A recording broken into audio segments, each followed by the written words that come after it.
Kaya nga. At least dyan may extra ka, no?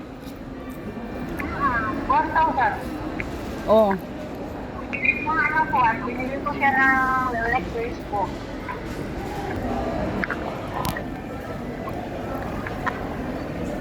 Kasi dito sa Dubai, stress ka masyado eh.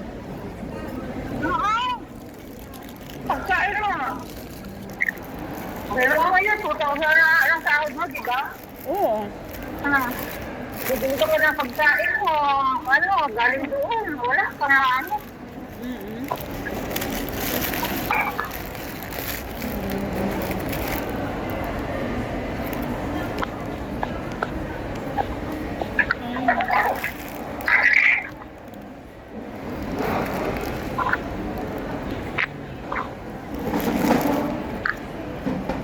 Grabe, init ko.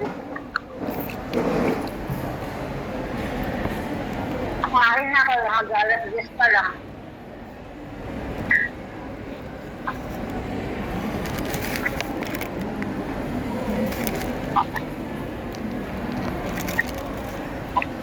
Bawal sa aking mga koksis. Mm. Ikaw? Kailangan diet. Mm-mm. Kaya nga kahit gusto ko ng ang isda naman dyan na binili na yung skinless na kuha na isda. Baka next day ko lulutuin. Yun. Eh, kumusta na? Eh, ako, tignan mo,